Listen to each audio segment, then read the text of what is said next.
Where the devil should this Romeo be? Came he not home tonight? Not till his fathers have spoke with his man. Ah, that same pale-hearted wench, that Rosalind, torments him so that he will sure run mad. Tybalt, the kingsman Vald Capulet, has sent a letter to his father's house. A challenge on my life? Romeo will answer it. Any man that can write can answer a letter. Answered the letter's master, how he dares be dared. Alas, poor Romeo, he is already dead. Stabbed with the white wench's black eye, shot through the ear with the love song. The very pin of his heart cleft with the blind bowboy's butt shaft, and he a man to encounter Tybalt. Why? What is Tybalt? More than the Prince of Cats, I can tell you. He's the courageous captain of compliments. He sings the prick song. He keeps time and distance and proportion. Rest me in his minimum rest. 1, 2, and the third in your bosom. The very butcher of a soap. Button, a duelist, a gentleman of the very first house, the first. The pox of such antic, lisping, affecting, fantasticos. The very tuners by accents, by a Sue, a very good blade, a very tall man, a very good whore. Why is this not a lamentable thing? Grandsire, that we should be afflicted with such these strange flies, these fashionmongers, these perdonant as moys, who stand so much on the new form that they cannot at each on the old bench. Oh, their bones, their bones! Here comes Romeo, here comes Romeo.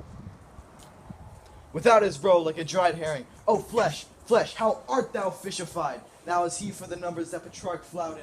Lord to his lady, was but of kitchen wench. Mary, she had a better love to be Reiner. Ditto a dowdy, Cleopatra a gypsy, Helen a herald, Hildings and harlots. This be a grey eye or so. But to be a French salutation to your French slop, you gave us counterfeit fairly last night. Good morrow to you both. What counterfeit did I give you? The slip, sir, the slip. Can you not conceive? Pardon, good Mercutio. My business was great. And in such a time as this, one may strain to courtesy. What do you mean to courtesy? To curtsy. Hast thou most kindly hit it? A most courteous exposition. Nay, I am the very pink of courtesy. Pink for flower. Right. Why then is my pump well flowered? Well said. Follow me this jest. Now till how thou'st worn out thy pump, that when the single soul of it is worn and the jest may remain after the wearing soul of singular. O single soul jest, solely singular for the singlest. Come between us, good Benvolio. My wits faint. Switch and spurs, or I'll cry a match. Nay, if thy wits run the wild goose chase, I have done, for thou hast more of the wild goose, and one of thy wits, then I am sure I have the whole 5. Was I with you there for the goose? Thou wast never with me for anything. Thou wast not there for the goose. I will bite thee by the ear for that jest. Nay, good goose, bite not. Thy wit is a very bitter sweeting. It is a most sharp sauce. And it is not well served into a sweet sauce.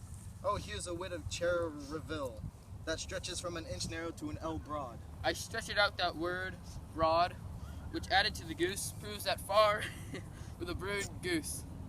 Why is not this better than groaning for love? Now art thou sociable. Now art thou Romeo. Now art thou. What art thou? By art as well as by nature, for this driveling love is like a great natural that runs lolling up and down to hide his bauble in a hole. Stop there, stop there. Thou desirest me to stop by my tail against the hair. Thou wouldst else have made thy tail large. Oh, thou art deceived. I would have made it short, for I was the whole depth of my tail, and meant indeed to occupy the argument no longer. Here's goodly gear. A sail, a sail! Toot, a shirt and a smock. Peter! Anon. My fan, Peter. Good Peter, to hide her face, for the fan's the fairer face. God ye good morrow, gentlemen. God ye good den, fair gentlewoman. Is it good den? Tis no less, I tell you, for the body hand of the dial is now upon the prick of noon. Out upon you, what a man are you? One gentlewoman that God has made for himself to mar. By my troth, it is well said for himself to mar, quotha. Gentlemen, can any of you tell me where I may find young Romeo? I can tell you, but young Romeo will be older when you have found him than when you have sought him. I am the youngest that name, for fault of my own. You say well. Yes, the worst well, very well took, I faith, wisely. If you be he, sir, I desire some confidence with you. She will incite him to some supper. A bod, so-ho. What hast thou found? No hare, sir, unless a hare, sir, in a Lenten pie that is something stale, and a whore ere it be spent. An old hare whore is very good meant in Lent, but a hare is that is a whore is too much fourscore when a whore is ere it be spent. Romeo, will you come to your father's? We'll to dinner visit. I will follow you. Farewell, ancient lady, farewell. Lady. Marry farewell. I pray you, sir, what saucy merchant was this that was so full of his ropery? A gentleman, nurse, that loves to hear himself talk, and will bear to talk more in a minute than he will stand to in a month. And speak anything against me, I'll take him down, and I were lustier than he is, and 20 such jacks, and if I cannot, I'll find those that shall. Scurry knave! I am none of his flirt gills, I am none of his skeins mates, and thou must stand by too, and suffer every knave to use me at his pleasure. I saw no man use you at his pleasure. If I had, my weapon should quickly have been out. I warrant you, I dare draw as soon as another man, if I see occasion, and a good quarrel, and the law on my side. Now, afore God, I am so vexed that every part about me quivers. Scurvy knave. Pray you, sir, a word. And as I told you, my young lady bade me inquire you out. What she bade me say, I will keep to myself. But first, let me tell ye, if ye should lead her into a fool's paradise, as they say, it were a very gross kind of behavior, as they say. For the gentlewoman is young, and therefore, if you should deal double with her, truly it were an ill thing to be offered to any gentlewoman, and very weak dealing. Nurse, commend me to my lady and mistress. I protest unto thee. Good heart, and in faith, I will tell her as much. Lord, Lord, she will be a joyful woman. What dost thou tell her, nurse? Thou dost not mock me. I will tell her, sir, that you do protest, which, as I take it, it is a gentlemanlike offer. Bid her devise some means to come to Shrift this afternoon, and there she shall be at Firelunch's cell.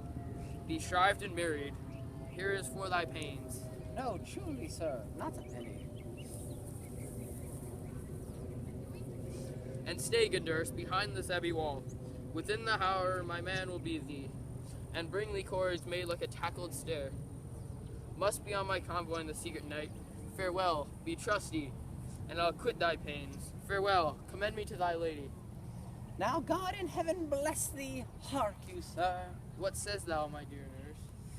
Is your man secret? Did you ne'er hear say, two may keep counsel putting one away? I warrant thee, my man's as sure as steel. Well, sir, my mistress is the sweetest lady. Lord, Lord, when 'twas a little prating thing, ho, there is a nobleman in town, one Paris, that would fain lay knife aboard, but she, good soul, had a leaf, see a toad, a very toad as see him. I anger her sometimes and tell her that Paris is the properer man, but I'll warrant you when I say so, she looks as pale as any clout in the versal world. Doth not Rosemary and Romeo begin both with a letter? Aye, nurse. What of that? Both with an R. Ah, mockery. That's the dog's name. R is for the... No, I know it begins with some other letter. And she hath the prettiest sententious of it, of you and Rosemary, that it would be good for you to hear. Commend me to thy lady. By 1,000 times.